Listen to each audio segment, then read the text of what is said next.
Hello and welcome to my channel.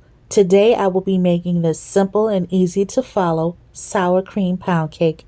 Here's what you will need. 1 6 to 10 cup bundt pan. You can use any bundt pan of your liking, just make sure that you have some nonstick spray. A large mixing bowl and rubber spatula.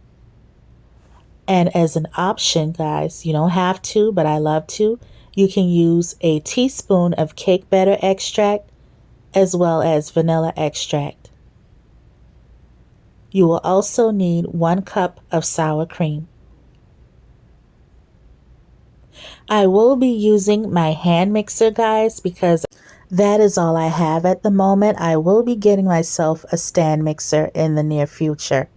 Now, I will be using my whisk for the wet ingredients, and I will be using my hand mixer to cream together the sugar and butter, and towards the end using it to mix the batter together. But I just want to be certain, and make sure that I'm not over mixing. The measuring cup will be used to measure out 1 cup of sour cream, and my little teaspoon measurement for my extracts that I'm using. I will also use this sifter to sift my self-rising flour in the bowl to incorporate everything, just so that I'm coming out with a nice cake crumb. And here is 4 eggs that I did inspect and mixed up on the side to add to the ingredients. Now I am creaming my sugar and butter together.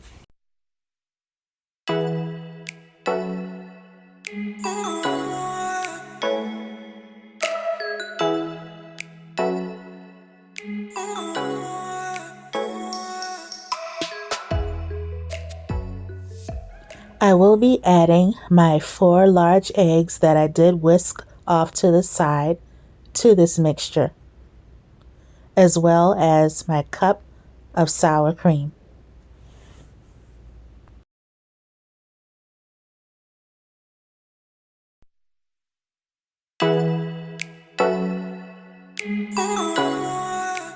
Guys, I'm only using my measuring cup for demonstration purposes, so I don't think it hurts anything, of course, at all, just to make sure that you're having a nice cake batter.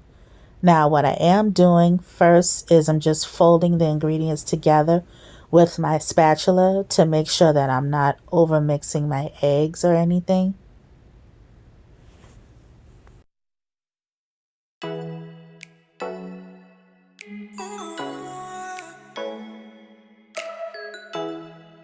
I finished using my spatula to fold my wet ingredients together, and I'm just going to go ahead and use my whisk to further mix them, being careful that, again, I'm not over mixing.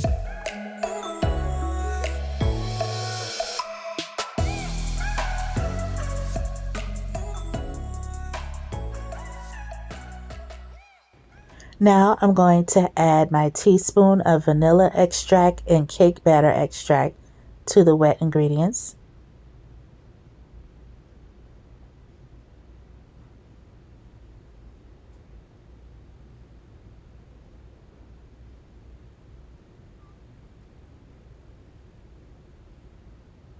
I did add a little bit more vanilla extract than the cake batter extract. I am adding 2 cups of self-rising flour to my sifter, and I'm going to sift that into my wet ingredients. What I've learned is that this will help create a nice cake crumb, and you wouldn't have any lumps in your batter. So that's what I'm doing right now.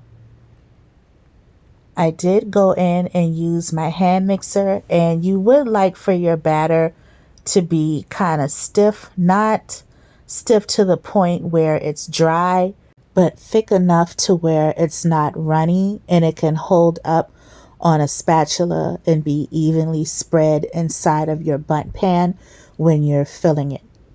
Guys, as you see, I am using my whisk to scrape down the sides of the bowl, and I'm going to continue mixing with my hand mixer, and I will not leave anything behind. I will go back with my spatula and scrape off the mixing attachments also. just to make sure that everything is being incorporated. What you're looking for with your cake batter is some nice soft peaks where it's spreadable, as you can see here.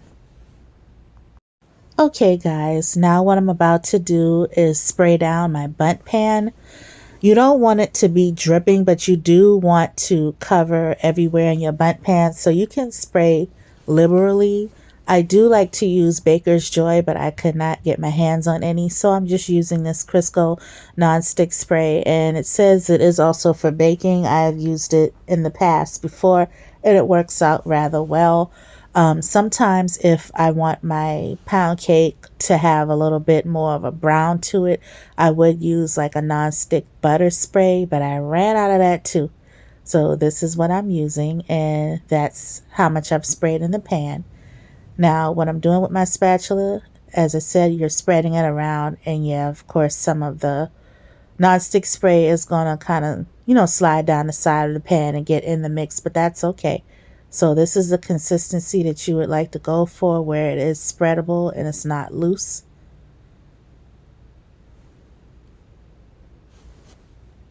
I will be placing my cake in a preheated oven at 325 degrees. And once it's already baked, I will put it on this cooling rack. And from there, it will go in this beautiful cake dish that, yep, I got from City Trends a few years ago. I believe it was maybe $20, $15 to $20. Now, guys, this is the powdered sugar that I will be using after the cake had already cooled down with my sifter. You would also like to use a toothpick as your cake is baking to just test certain areas of the cake and make sure that the toothpick is coming out clean. So here is the finished cake. I will be taking my powdered sugar and dusting it over the cake. I believe I allowed it to cool for at least about an hour and a half. This recipe turned out really, really well. It was nice and moist, had a nice chew to it because of the sour cream, and you taste a little bit of the tang. So I really enjoyed making this cake, and I hope if you decide to try it, it will turn out to your liking as well. Now, the powdered sugar, again, that is optional. Some people may decide to put icing on the top of it and let it drizzle down the sides, or they may just leave it as is. But this is my variation of the sour cream pound cake. And what inspired me to make it is I was at a function and they had some homemade pound cake there, sour cream pound cake. And it was very delicious. I hope you will decide to make it for you and your family. So guys, that's the end of my video. Thank you for checking it out. Be sure to stay tuned for more of my kitchen creations. God bless. I hope you decide to try this recipe out and have a fantastic week.